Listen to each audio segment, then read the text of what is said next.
오늘 하나님의 말씀은 로마서 5장이 되겠습니다. 로마서 5장 1절과 2절 요절 말씀으로 한번 선포하겠습니다. 로마서 5장 1절 2절 그러므로 우리가 믿음으로 의롭다 하심을 받았으니 우리 주 예수 그리스도로 말미암아 하나님과 화평을 누리자. 또한 그로 말미암아 우리가 믿음으로 서 있는 이 은혜에 들어감을 얻었으며 하나님의 영광을 바라고 절구하느니라. 아멘. 오늘은 로마서 5장 1절부터 4절 말씀을 통해서 어렵담을 받은 자들에게 주신 축복들이라는 제목으로 하나님의 말씀을 나눠보도록 하겠습니다. 바울은 3장에서 율법을 지킴으로 결코 아무도 하나님 앞에 어렵담을 받을 수 없고 오직 예수 그리스도 안에 있는 대속을 믿음으로 말미암아 어렵담을 받게 된다라고 선포했습니다. 즉 이신칭의의 교례를 선포한 것입니다. 이렇게 이신칭의의 교례를 선포하고 난 다음에 4장에 와서 이것이 얼마나 성경적인 원리인지 영적인 원리인지를 아브라함과 다윗의 삶을 통해서 증명해 보였습니다. 이제 5장 와서는 믿음으로 어렵담을 받은 성도들이 누릴 축복들에 대해서 나누겠습니다. 우리 신앙생활에 생기를 불어넣는 것은 우리에게 생동감을 주는 것은 우리가 믿음으로 어렵담을 받은 자로서 누릴 수 있는 이 축복들을 믿음으로 누리는 것이죠. 오늘 말씀을 통해 이 어렵담을 받은 자들이 주신 축복들을 우리가 단지 머리로 이해하는 것이 아니라 성령을 통해서 우리의 심령과 내 깨닫게 되기를 주님 축복합니다. 이 축복들을 깨닫고 우리가 누리기 시작하면 결국 어떤 일이 일어나냐면은 하나님께서 우리를 예수 그리스도 안에서 불러주신 목적대로 우리가 열방의 축복의 통로로 쓰임받게 됩니다. 이런 일이 조발의 삶 가운데 일어날 수 있도록 오늘도 하나님께서 성령님의 계시를 통해서 어렵담을 받은 자들이 주신 이 축복들을 발견하고 믿음으로 누리는 저와 되기를 주님으로 축복합니다. 첫 번째, 그리스도 예수 안에서 어렵담을 받은 성도들이 누릴 첫 번째 축복은 하나님으로 더불어 화평을 누리게 되는 것입니다. 로마서 5장 1절 그러므로 우리가 믿음으로 어렵다 하심을 받았으니 우리 주 예수 그리스도로 말미암아 하나님과 화평을 누리자라고 바울이 선포합니다. 바울은 어렵담을 받을 성도들 누릴 복을 나누기 전에 먼저 그러므로라고 시작하는데 바울이 말한 이 그러므로 이 전치사는 무엇을 받습니까? 앞에 있는 3장 4장을 통해 바울이 증명한 이신칭의 교리, 즉 사람이 율법을 지키는 행위로는 하나님 앞에 어렵담을 받을 수 없지만 그리스도 예수 안에 있는 대속을 믿음으로 하나님 앞에 어렵담을 받을 수 있습니다. 그러므로입니다. 그렇기 때문에 우리가 누릴 축복이 있다는 거죠. 그 축복이 무엇입니까? 믿음으로 어렵담을 받은 우리가 누릴 수 있는 첫 번째 축복은 하나님과 더불어 화평을 누리게 된다라고 말했습니다. 자, 그러면 이 화평은 무엇을 의미할까요? 화평은 1차적으로 하나님께서 우리에게 주시는 마음의 평안을 의미하지 않습니다. 이것은 부차적으로 따라오는 결과지만 바울의 말은 우리가 어렵담을 받았기 때문에 이제 하나님과 더불어 화평을 누린다라는 말은 하나님과의 관계에서 화목을 이루게 됐다 이 말이죠. 화목. 우리가 그리스도 예수 안에서 어렵다는 인정을 받기 전에는 하나님과 어떤 관계에 있었습니까? 하나님과 불화하는 관계에 있었죠. 하나님과 원수된 관계에 있었습니다. 그러므로 우리는 하나님의 진노 아래에 있었습니다. 그런데 이런 우리가 하나님과 화평을 누리게 됐는데 바로 예수 그리스도 안에서 의롭다는 인정을 받았기 때문에 이제는 하나님과 화평을 누리게 된 것입니다. 자, 이것이 어떻게 가능합니까? 바울은 이렇게 말합니다. 이것은 사람의 능력으로 된 것이 아니다. 오직 우리 주 예수 그리스도로 말미암아 가능하게 되었다. 바울이 이제 우리 주 예수 그리스도로 말미암아 이 말을 계속 반복하는데 여러분 이 의미를 깨닫게 되기를 지금 축복합니다. 그러므로 이제 우리가 우리 주 예수 그리스도로 말미암아 우리에게 허락하신 하늘에 속한 모든 신령한 복들을 누리게 되기를 지금 축복합니다. 우리에게 주신 이 모든 축복은 우리 주 예수 그리스도로 말미암아 우리에게 주어졌다는 것을 잊어서는 안 됩니다.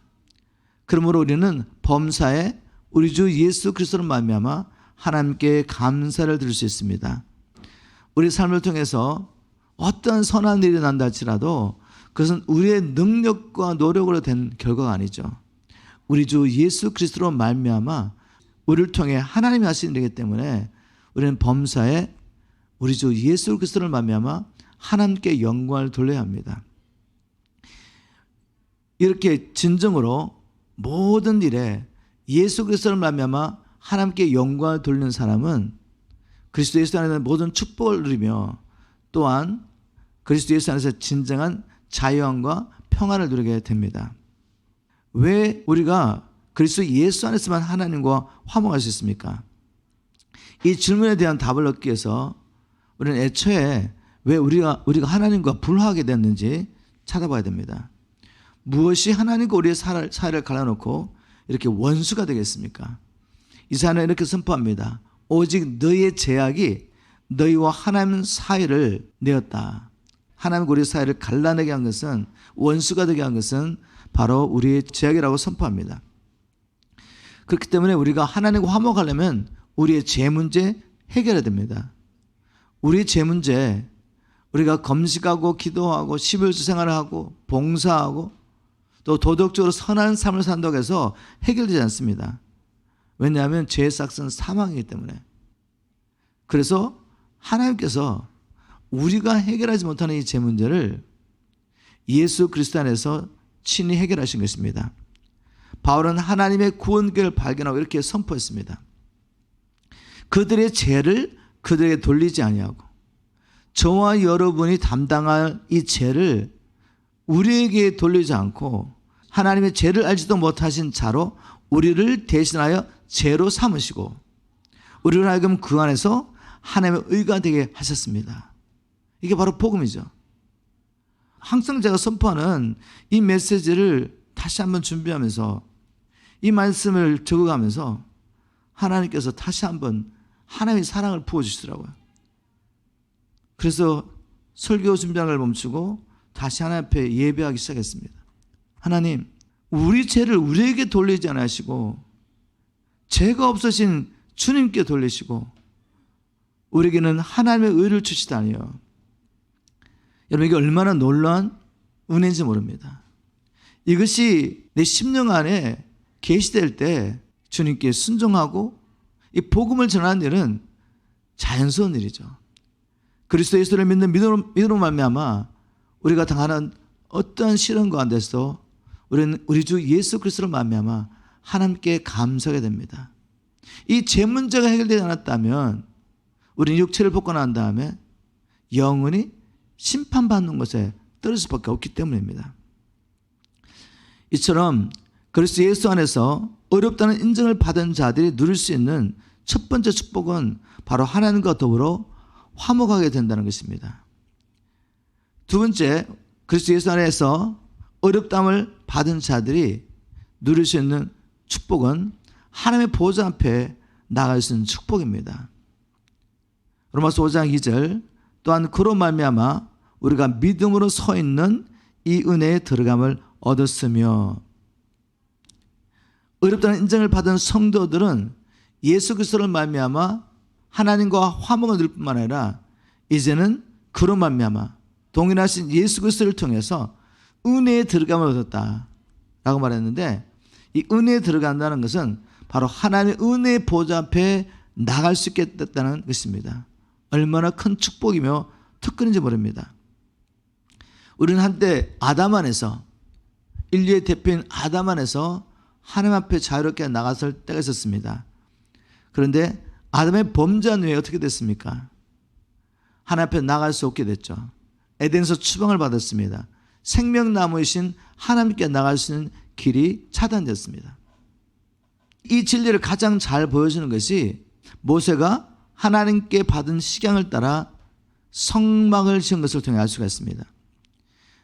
성막은 지성소와 성소와 성전뜰로 나뉘어져 있습니다.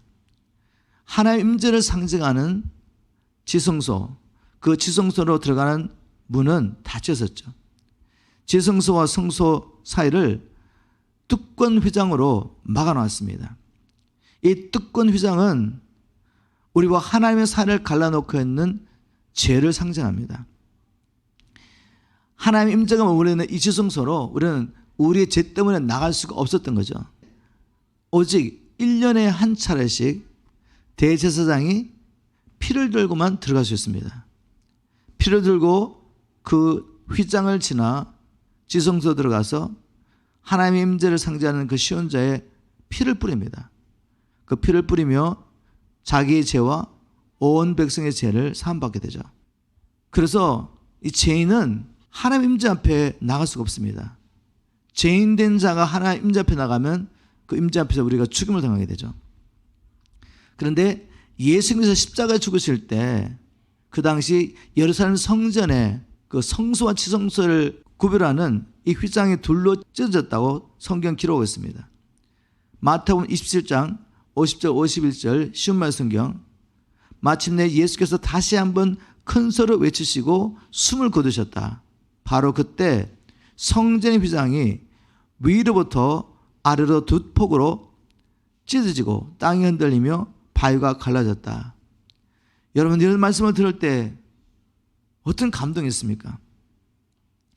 이 예루살렘 성전 휘장이 얼마나 견고했는지 구전에 의하면 말 2마리가 양쪽을 잡아당겨도 찢어지지 않을 정도로 견고했다고 합니다. 이렇게 견고한 휘장이 사람의 손 한 번 대지 않고 그냥 찢어진 것입니다. 언제? 예수님께서 십자가에서 숨을 멈추실 때, 죽으셨을 때 그 휘장이 찢어진 것입니다. 이것은 무엇을 상징합니까? 하나님께서 아들 예수 그리스도의 피를 받으시고 우리의 죄를 용서해 주셨다는 거죠. 그래서 이제는 하나님과 우리의 사이를 갈라놓았던 그 죄 문제가 해결됐기 때문에 우리는 그리스도 예수 안에서 당당하게 담대하게 나아갈 수 있는 길이 열렸다는 것입니다. 히브리서 기자는 예수님께서 우리를 위해 십자가에서 이루어놓으신 이 일을 바라보며 이렇게 고백했습니다. 히브리서 10장 20절 현대의 성경, 그분은 우리를 위해 자신의 몸인 휘장을 찢어 새로운 생명길을 열어놓으셨습니다. 바울은 또한 이렇게 고백했습니다. 에베소서 3장 12절 현대의 성경, 우리는 예수 안에서 그분을 믿는 믿음을 통해 담대함과 확신을 가지고 하나님께 나갈 수 있게 되었습니다. 여러분, 이것이 얼마나 큰 영광이며 특권인지 아십니까? 죄인인 우리가 하늘과 땅을 창조하신 그 위대하신 하나님, 지금도 거룩한 천사들이 거룩 거룩 거룩이라고 외치며 하나님께 영광을 돌리고 있는 그 보좌 앞에 우리가 나아갈 수 있게 된 것입니다. 예수 그리스도께서 자기의 몸을 찢으심으로 우리의 죄값을 지불했기 때문에 우리가 그리스도 예수 안에서 당당하게 담대하게 나아갈 수 있는 길이 열린 것입니다. 그래서 히브리서 기자는 성도들에게 이렇게 권면합니다. 히브리서 4장 16절 쉬운 말 성경, 그러므로 우리는 확신을 갖고 하나님의 은혜의 보좌 앞으로 담대하게 나아가 하나님의 자비를 입고 또 때를 따라 도우시는 그분의 은혜를 받도록 합시다. 우리가 그러면 어떻게 하나님의 보좌 앞에 실제로 나아갈 수 있습니까? 바로 우리가 예배하고 기도하는 이 시간이죠. 예배하고 기도하는 시간에 어떤 종교적인 습관을 따라서 그냥 찬양을 몇 곡 하고 설교를 듣고 기도하는 것이 아닙니다. 하나님의 은혜 보좌 앞에 나아가는 것이죠. 왜 하나님의 은혜 보좌 앞에 나아가야 됩니까? 하나님의 은혜가 없이는 우리는 한순간도 하나님의 뜻을 따라 살 수 없습니다. 이 세상에서 경건하고 거룩하게 살 수가 없는 것입니다. 우리가 한때 하나님을 만났다고 그것을 통해 남은 생에 하나님의 뜻을 자동적으로 이루며 사는 게 아닙니다.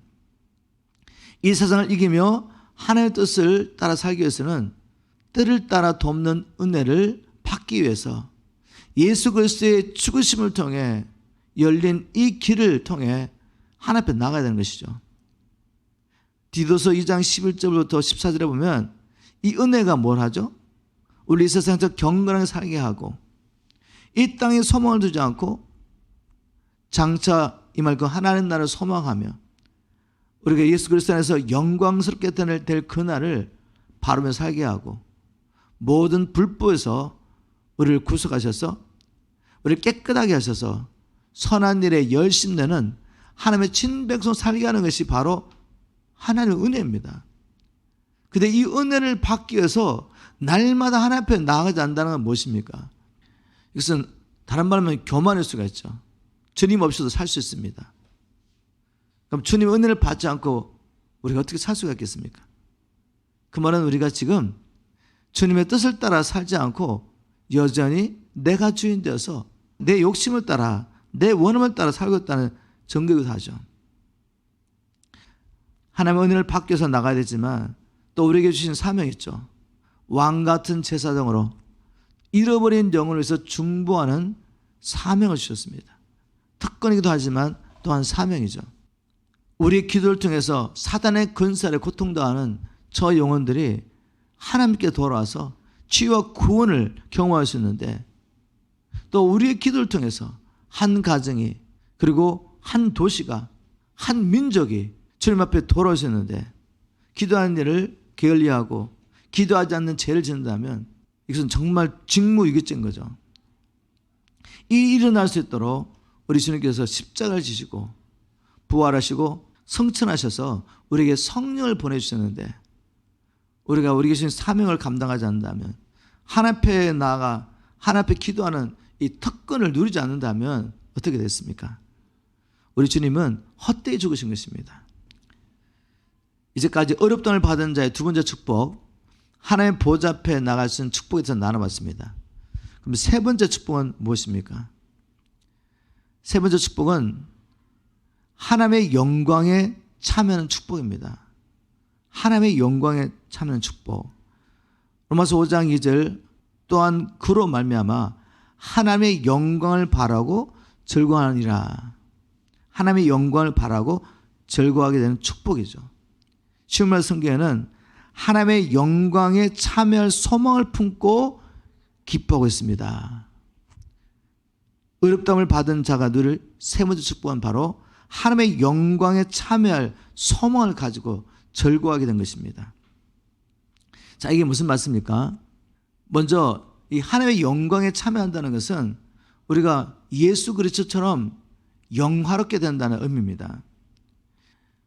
우리 앞에서 살펴봤던 의롭다함을 받은 자가 늘 첫 번째 축복, 하나님과 더불어 화평을 누리는 것. 두 번째 축복, 하나님의 보좌 앞에 나갈 수 있는 이 축복은 이 땅에서도 우리가 누릴 수 있는 축복이죠. 그런데 이 세 번째 축복은 장차 예수 그리스도가 오실 때 우리가 누리게 될 축복입니다. 그런데 성경에 기록된 몇몇 사람들은 장차 우리가 참여하게 될 그 영광을 미리 보는 특권을 가졌습니다. 바로 스데반 집사죠. 스데반 집사는 순교하기 바로 전에 이 영광을 보았습니다. 자신이 주님이 다시 오실 때 누리게 될 그 영광을 잠시 본 것이죠. 사도행전 7장 55절 스데반이 성령 충만하여 하늘을 우러러 주목하여 하나님의 영광과 및 예수께서 하나님 우편에 서신 것을 보고 육체의 몸을 입고 이 땅에 있는 동안에 잠깐이지만 그가 장차 누리게 될 장차 참여하게 될 하나님의 영광을 본 것입니다. 베드로와 요한도 변화산에서 잠깐 이 영광을 볼 수 있는 특권을 누렸습니다. 베드로는 그때 감격을 이렇게 기록하고 있습니다. 베드로서 1장 16절 17절 신약 성경 우리가 여러분에게 우리 주 예수 그리스도의 권능과 재림에 관해 들려준 교훈은 교묘하게 꾸며낸 신화 같은 이야기가 절대로 아닙니다. 우리는 그리스도의 크고 빛나는 위엄, 영광을 우리의 두 눈으로 직접 본 사람들입니다. 베드로가 이렇게 고백합니다. 우리 지금 하는 이야기, 예수 그리스도의 강림하심, 그때 우리가 보게 될 그 그리스도의 영광, 그 꾸며낸 거 아닙니다. 우리는 그 영광을 육체를 끊는 동안 잠시 직접 목격한 것이죠. 하나님의 은혜 가운데. 그 영광을 보면 죽을 수밖에 없는데 하나님께서 잠시 그 영광을 보여주시는 은혜를 주셨습니다. 17절 이렇게 고백했습니다. 장엄한 영광 가운데서 이 사람은 내 사랑하는 아들이요 내가 기쁘게 여기는 아들이라는 음성이 하늘에서 들릴 때 그리스도께서는 아버지 하나님께로부터 존귀와 영광을 받으셨습니다. 우리가 이제 이 하나님의 영광에 참여하게 될 텐데 여러분 잘 한번 들어보세요. 이것을 묵상하시면서 이 영광을 바라보면서 우리가 살게 될 때 우리의 삶은 변화될 수밖에 없습니다. 장차 우리가 이 하나님의 영광에 참여할 수 있도록 우리의 죽을 몸도 영화롭게 변화될 것이라고 성경 기록하고 있습니다. 요한일서 3장 2절 시험의 성경, 사랑하는 형제들이여 누가 뭐래도 이제 우리는 하나님의 자녀입니다. 우리가 앞으로 어떻게 될지는 아직 알 수 없습니다. 하지만 그리스도께서 다시 오실 때 우리도 그분처럼 될 것임을 우리는 알고 있습니다. 그리스도께서 다시 오실 때 그분의 영광스러운 모습을 우리가 변화될 것을 이렇게 표현한 것이죠. 그때 우리는 그분의 참모습을 보게 될 것이기 때문입니다. 바울은 이것을 이렇게 표현했습니다. 빌립보서 3장 21절, 그분이 오시면 모든 것을 자기에게 복종시킬 수 있는 그 능력으로 우리의 천한 몸을 변화시켜 자기의 영광스러운 몸과 같게 하실 것입니다. 여러분 이것이 의롭다함을 받은 자의 축복, 주님이 오실 때 우리가 하나님의 영광에 참여하게 되는 축복입니다. 우리가 이 소망 가운데 살게 될 때 주님이 오실 때 우리도 주님처럼 영광스럽게 될 것이라는 이 소망 가운데 살게 될 때 우리의 삶은 변화될 수밖에 없습니다. 요한일서 3장 3절에 주를 향하여 이 소망을 가진 자마다 그의 깨끗하신 것 같이 자기를 깨끗하게 하느니라. 우리가 세상과 구별되지 않고 살고 있다는 것은 예수를 믿으면서도 세상과 구별되어 살지 못하고 있다면 그 이유는 뭐라고요? 그 이유 중에 하나는 뭐라고요? 이 소망이 없는 것입니다. 주님이 오실 때 장차 우리가 주님과 같이 영화롭게 될 이 소망을 가진 자마다 그의 깨끗하신 같이 자기를 깨끗하게 한다고 요한은 말했습니다. 그리스도인이 이 세상을 떠날 때 어떤 일이 나죠? 그 영은 주님과 함께 있지만 그 몸은 헐그로 돌아갑니다. 우리 영혼이 몸이 없는 상태에서 지내는 시간이 있다는 거죠. 지금 우리는 몸이 있고 이 땅에 사는 동안 몸이 있고 이 몸 안에 영이 있습니다. 그리고 장차 주님이 오실 때 영광스럽게 된 변화된 몸이 있고 또 영이 있죠. 그런데 그 사이에 어떤 기간이 있죠? 우리가 몸이 없이 영혼만이 천국에 가서, 믿는 자는 천국에 가서 하나님과 함께 있는 이런 기간이 있는 것입니다. 이것을 어떤 사람은 중간기 상태라고 불렀습니다. 물론 성경에 있는 말은 아니죠. 근데 성경 연구해 보면 우리 생애 가운데 이 중간기였다는 것을 알 수 있습니다. 성경은 사람의 생애를 세 단계로 구분하고 있는 것을 보게 되죠. 첫째 단계는 이 세상에 태어나서 죽기까지 기간입니다. 이때 우리는 어디에 살고 있습니까? 이 세상에 살고 있죠. 두 번째 단계는 우리 죽음을 통해 육체를 벗게 될 때 죽음과 부활 사이에 단계로서 사람이 몸이 없이 영으로만 존재하는 상태인데 이때를 중간기 상태로 부릅니다. 이때 우리의 영혼은 어디에 있습니까? 믿는 자의 영혼은 천국에, 그리고 믿지 않는 영혼은 지옥에 있게 됩니다. 이 중간기 상태가 있는 거죠. 이 상태를 언제까지 가죠? 주님 오실 때까지. 왁경에도 훈련받으신 분 지난주부터 이번 주까지 계속 외우는 성경 말씀이었습니다.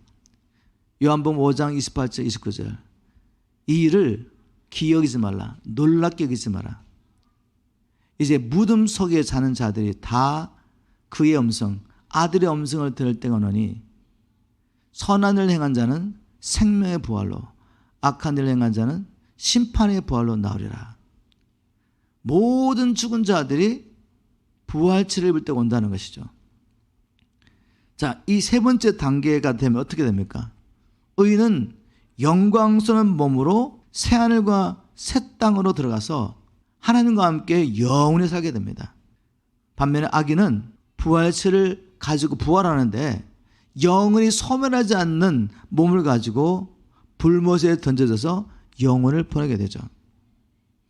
자, 이것을 정말 믿는다면 우리가 예수 그리스도 안에서 하나님의 영광에 참여되는 축복을 누리겠다는 것을 깨닫게 될 때 얼마나 하나님 앞에 감사하겠습니까?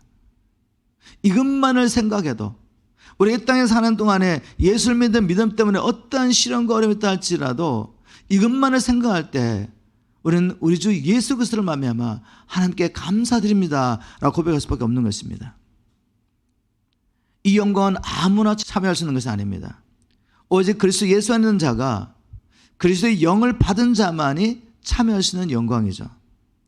로마서 8장 11절에 죽은 사람들 가운데서 예수님을 다시 살리신 분의 영이 여러분 안에 계시면 그리스도를 살리신 그분이 여러분 안에 계시는 성령님을 통해 여러분의 죽을 몸도 살리실 것입니다.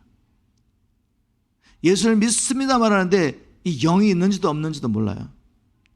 물론 머리는 알죠. 예수 믿으면 성령 받는다. 근데 그 영이 자기 안에 있는 증거를 한 번도 경험한 적이 없습니다. 성령이 우리 안에 들어오시면 첫 번째 우리가 하는 고백이 뭔가 하면 진정 우리 마음 심령 깊은 가운데서 하나님의 사랑이 우리 가운데 우리 안에 부어지면서 하나님을 아빠 아버지라고 부르기 시작합니다. 그냥 입술 고백이 아니에요. 정말 아버지라고 부르게 돼요. 아빠 아버지 찾게 됩니다. 우리 안에 주의 영이 계시기 때문에 이제는 우리가 육신을 좇지 않고 하나님의 뜻을 따라 살 수가 있는 것입니다. 이 세상을 이기며 주신 사명을 감당할 수 있는 것입니다. 물론 우리가 때로는 성령을 쫓아가지 않고 육신을 따라 행하다가 또 쓰러지고 넘어지죠. 그러나 참 성도들은 자기 안에 성령이 계신 걸 믿습니다. 그리고 자기의 삶 가운데 성령이 함께하는 증거들을 보게 되죠. 제가 종종 비유로 말씀드리지만 코로나 바이러스 하나 돌아도 우리 몸에 변화가 일어납니다. 우리의 삶에 변화가 일어나서 내 안에 바이러스가 있다는 걸 알게 되죠.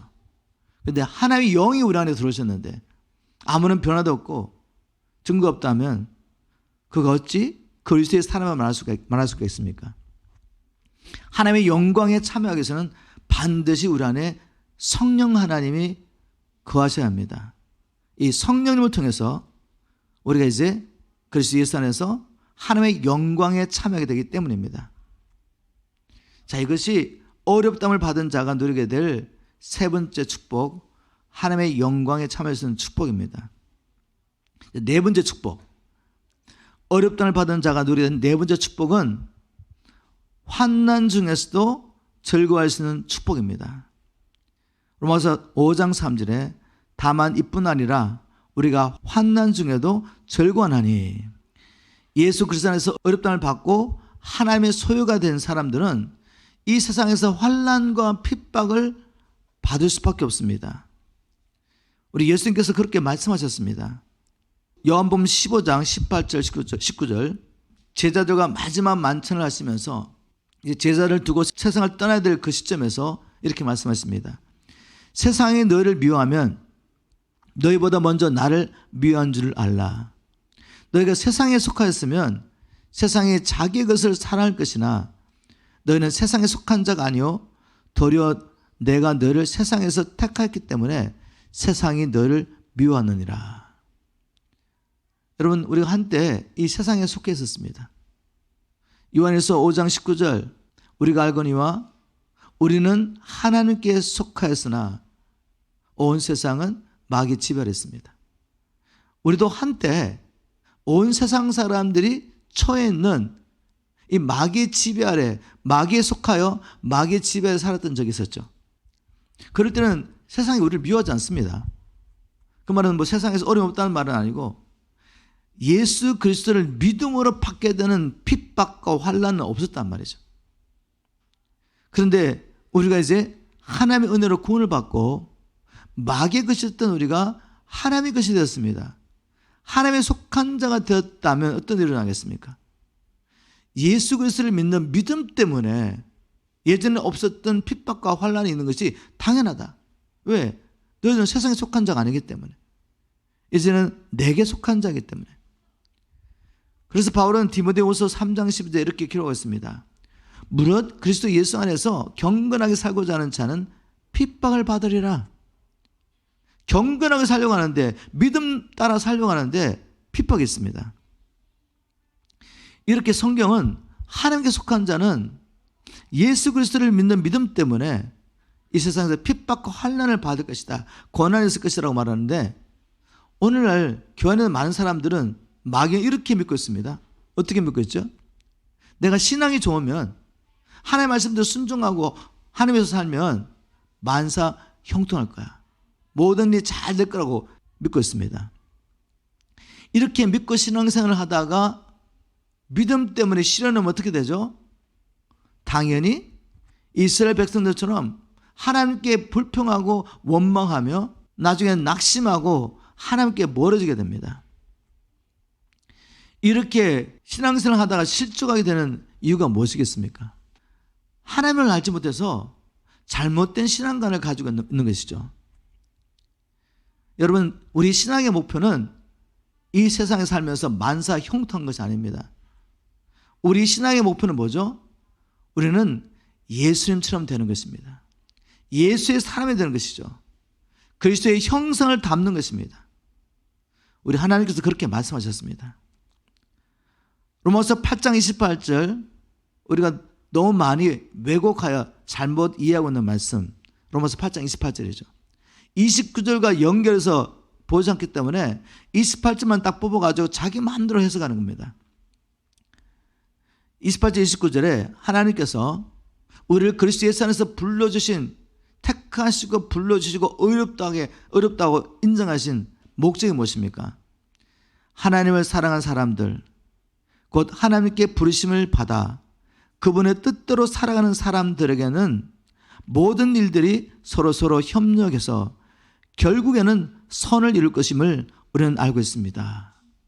근데 이 선이 뭔지를 자기 마음대로 해석해버려요.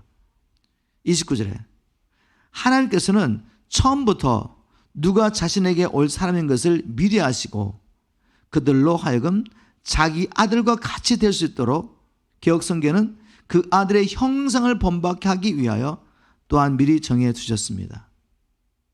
하나님께서는 창세전에 우리를 아시고 택하여 주시고 때가 되면 불러주시고 어렵다고 인정해 주시는데 목적이 뭐라고요?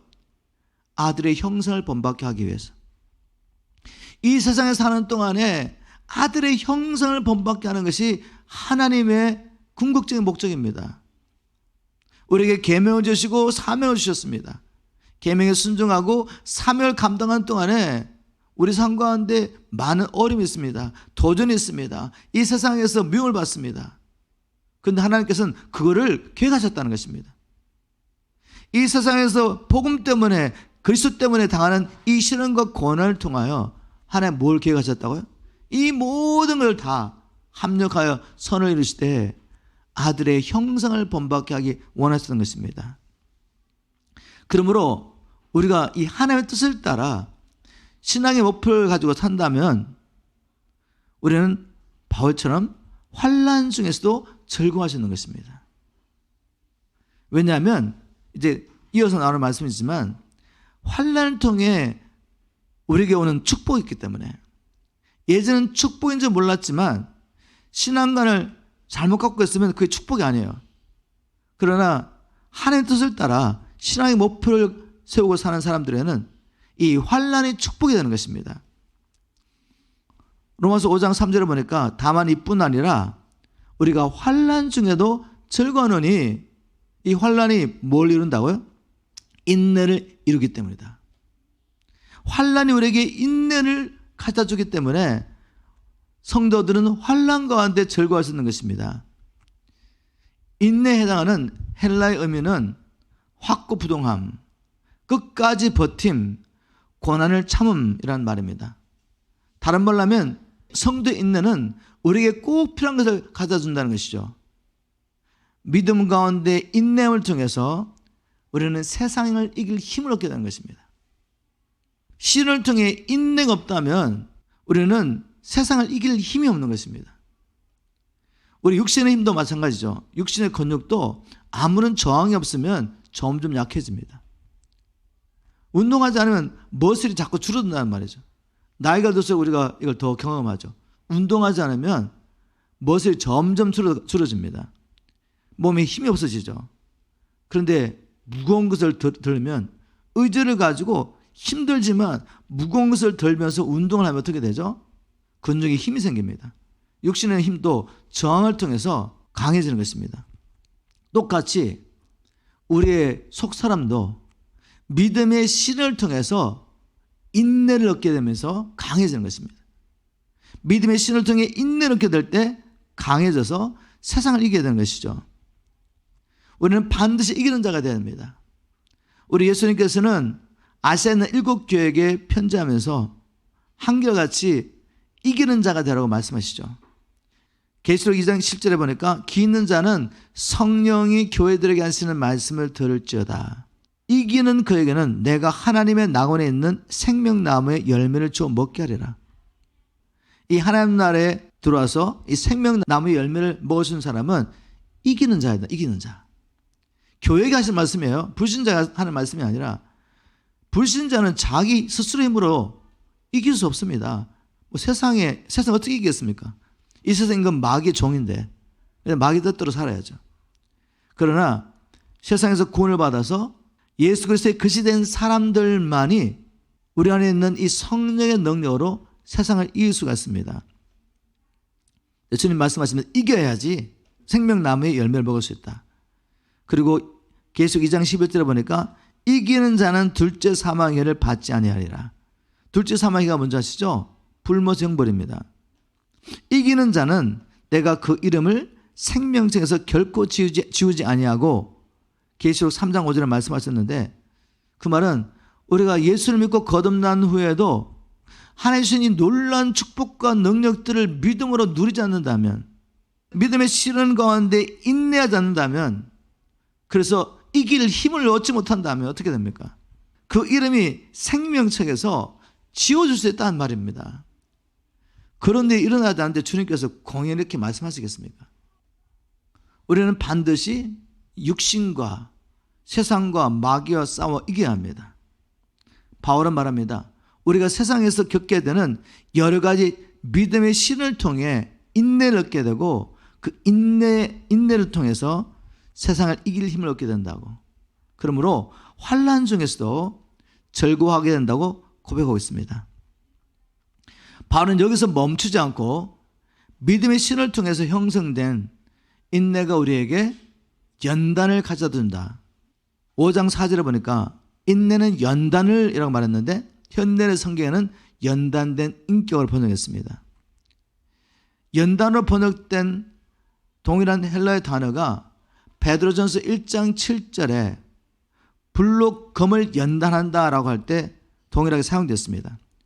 베드로전서 1장 7절 현대의 성경, 시련을 겪은 순수한 믿음은 불로 연단하여도 없어질 금보다 귀하여 예수 그리스도께서 다시 오실 때 칭찬과 영광과 존귀를 받게 됩니다 라고 말했는데, 우리가 순금을 얻기 위해서 어떻게 해야 됩니까? 이 금을 뜨거운 불 속에 집어넣습니다. 그 뜨거운 불을 통과하는 과정 가운데서 불순물이 제거되고 순금이 남게 되죠. 바로 성도들도 하나님께서 우리 안에서 모든 불순물을 제거하고 우리 예수의 사람, 예수 그리스도의 형상을 닮은 연단된 인격을 얻게 하시려고 뭘 사용하신다고요? 믿음의 시련.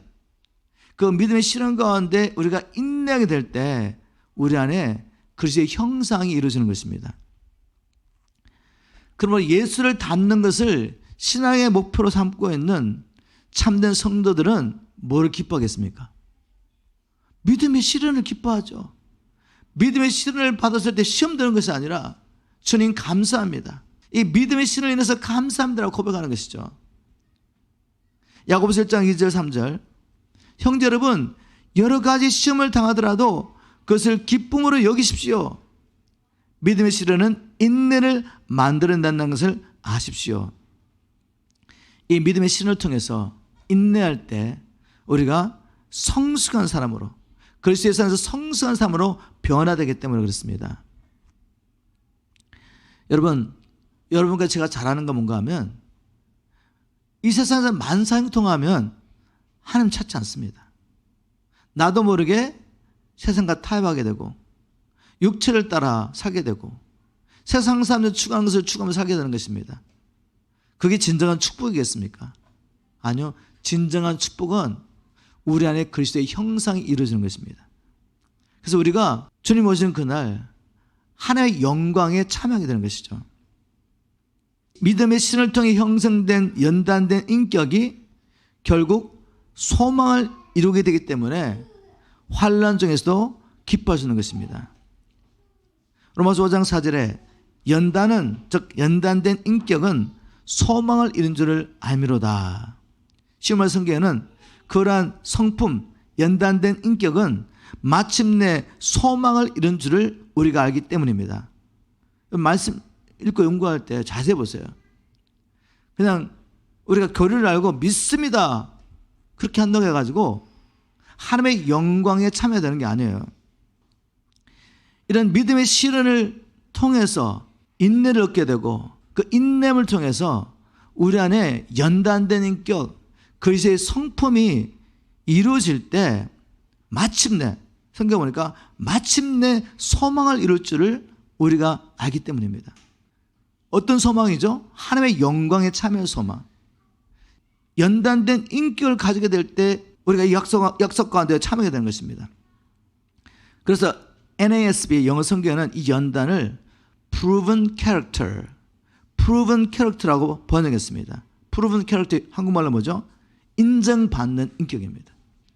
믿음의 신을 통해 인내한 것을 보고 하나님이 인정해 준다는 거죠. proven character를 가지게 될 때 우리가 마침내 소망을 이룰 줄을 알게 되는 것입니다. 그 사람이 참된 믿음의 소유자인지 아닌지 우리가 어떻게 알 수가 있겠습니까? 하나님은 아시지만 사실은 하나님이 우리로 깨닫게 하려고 이 시련을 통과하게 합니다. 믿음의 시련을 어떻게 통과하는 것을 보게 하는 것이죠. 믿음의 시련을 통과하면 우리는 proven character, 인정받는 인격을 얻게 되죠. 그런데 우리 안에 하나님의 영이 계시지 않으면 이 믿음의 시련을 통과할 수 없습니다. 오히려 점점 이 시련 가운데 하나님께 원망하고 불평하고 하나님께 멀어지게 되죠.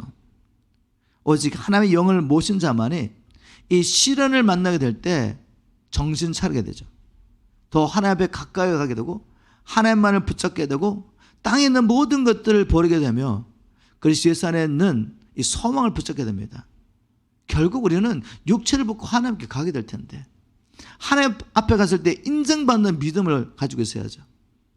그리스도의 형상을 본받는 것, 이것이 우리의 유일한 신앙의 목표가 되는 것입니다. 주님, 이 믿음의 시련 가운데서 인내하게 하시고 내 안에 모든 불순물을 다 제거해 주시고 예수의 사람으로 만들어 주십시오. 땅의 것을 구하지 않고 하나님 나라만 구하게 도와주십시오 라고 고백하면서 이런 시련을 통해 우리는 인정받는 인격, 예수의 사람이 되는 것입니다. 이것이 어렵다함을 받는 자가 늘 네 번째 축복, 환난 중에서도 절구하는 축복입니다. 말씀 맺겠습니다. 예수 그리스도 안에서 어렵다는 인정을 받은 여러분은 이 축복을 지금 누리고 있습니까? 여러분 하나님과 화목하는 이 축복을 누리고 있습니까? 하나님과 화목했다는 확신 가운데서 이제는 담대하게 당당하게 하나님의 은혜의 보호자 앞에 나가서 하나님의 은혜와 하나님의 자비하심을 구하고 있습니까? 무엇보다도 왕같은 제사장의 사명을 잃어버린 영혼을 위해서 중보함으로 감당하고 계십니까? 믿음의 시련 중에서도 낙심하지 않고 오히려 이 시련을 통해서 연단을 받고 하나님의 영광에 참여할 소망 중에 즐거워할 수 있습니까? 주님께서 우리 모두에게 예수 그리스도 안에서 어렵다함을 받은 자들에게 이미 주신 약속하신 이 놀라운 축복들을 누릴 수 있는 믿음을 주시기를 간절히 기도합니다. 그래서 우리가 먼저 이 축복들을 풍성히 누리고 이 축복들이 저와 여러분을 통해 열방이 흘러가 마침내 우리를 통해 열방이 복을 받기 원하는 하나님의 뜻이 우리의 삶을 통해 이루어지기를 주님으로 축복합니다.